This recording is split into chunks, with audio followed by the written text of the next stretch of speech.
this doesn't taste as good anymore. I guess I'll have it later. Like, that is really what intuitive eating is. I could gain weight from this. I want to learn how to make peace with that.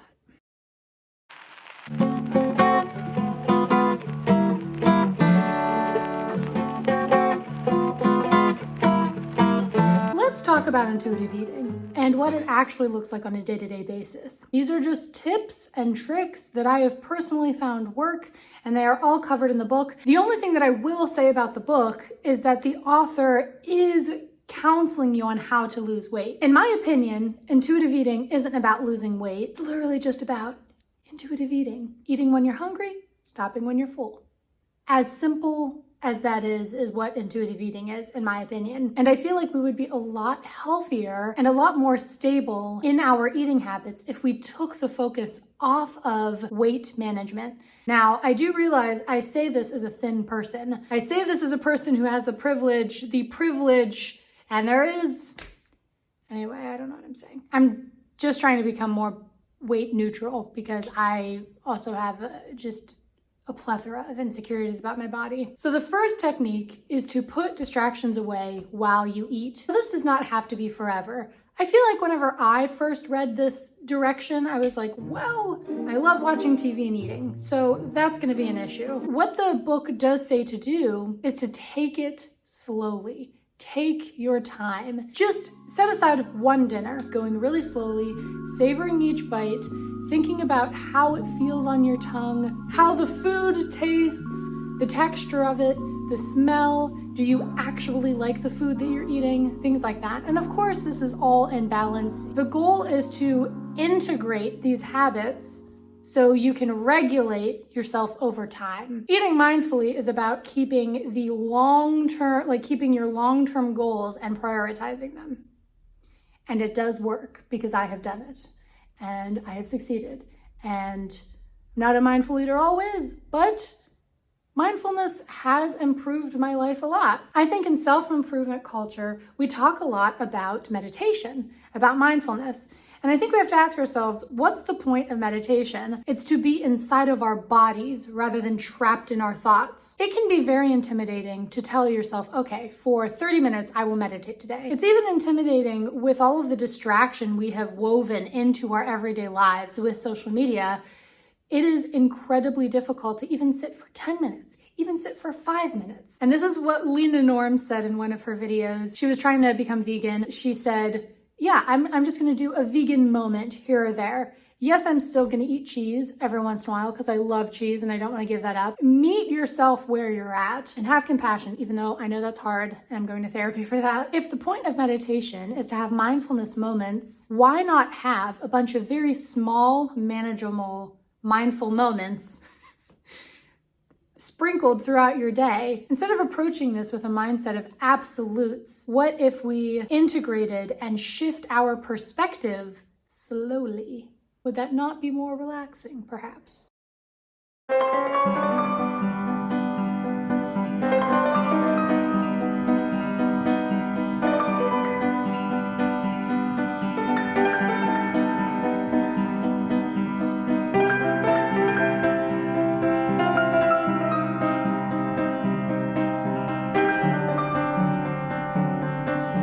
Book, it really walks you through how to eat mindfully, like what that even looks like. And it's kind of an intense process, not gonna lie. It seems very intense whenever you first do it. I'm a very intense person, so I feel like everything I do is just so intense. Really, it's just eating a piece of food, trying to figure out if you like it or not, and then stop eating it whenever you figure out, this doesn't taste as good anymore. I guess I'll have it later. Like, that is really what intuitive eating is. I will link down below instructional guides how to do intuitive eating, but it's literally just eating and paying attention to eating.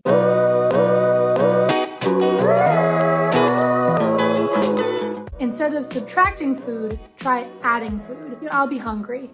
I'll be like, what do I want right now? Chips sound so good. I will mindfully eat those chips. I've gotten to the point where I honestly don't like watching TV while I have snacks because it's like kind of a relaxation time to eat snacks. I don't know. I'm becoming a very annoying, healthy person. I don't like TikTok because it's so stressful.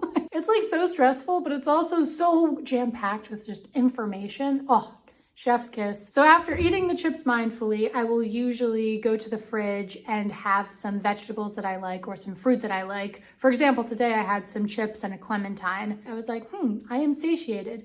Now I can go record a YouTube video. And that's exactly what I did. I sat on the couch in the other room and I recorded a YouTube video. And yes.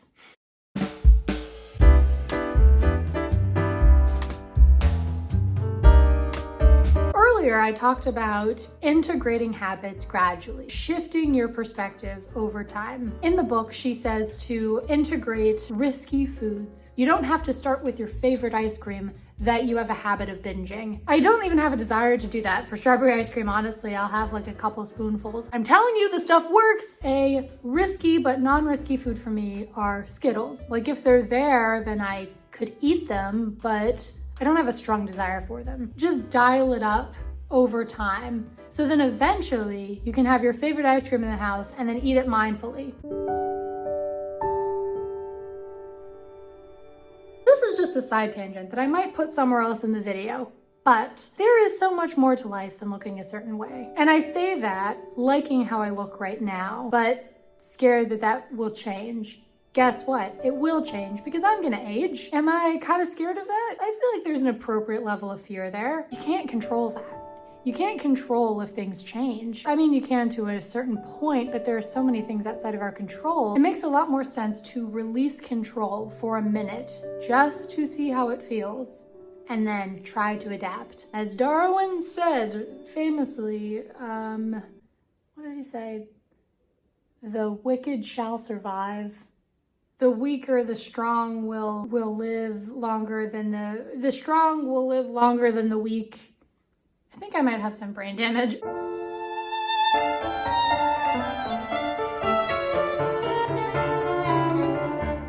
All of our bad coping mechanisms have a purpose.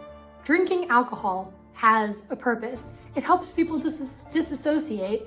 It helps people, live with the stress in their lives.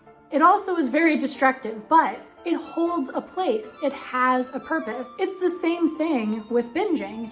It has a purpose. And I'm going to link down this wonderful YouTube creator that I forget the name of right now. You need to watch all of her videos. Screw my channel. Just don't even think about what I'm saying right now. Just watch her videos if you're struggling with binging. She just opened up a lot of doors for me that I thought were closed permanently. The point that she makes in her videos is that we use binging to cope with unpleasant feelings. It is hard to feel pain. What we want to figure out how to do is how to work through that pain, how to make it easier for us to work through that pain, and to have patience with ourselves as we do so. It's exhausting to grow, and I feel like we don't talk about that enough, that change is exhausting and that we should expect being tired after doing something worthwhile, like improving ourselves, improving our mindset. So if you're feeling tired, first of all, I am right there with you. You need to ask yourself, is this work worth it? I will answer for you because I know that it is. Hopefully with your consent. I don't know, click away if you hate this, but yes, it's absolutely worth it. I know for a fact that it's worth it. And if you are struggling doing this on your own, I'm gonna try to find some free resources or some ways, some very affordable ways you can help yourself. But talking to a professional really is the best way. I know, it's really expensive. Not everyone has the same set of privileges.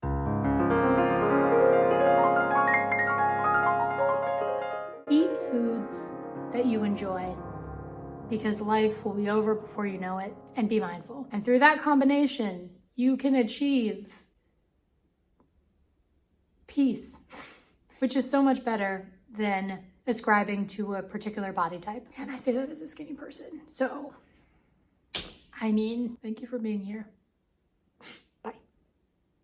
Okay, this is a test for what it's gonna look like. I don't know. Yeah, I think this could be a thing. That could definitely be a thing. I like that. We're gonna do that. I think I'm recording episode. Hey, you suck.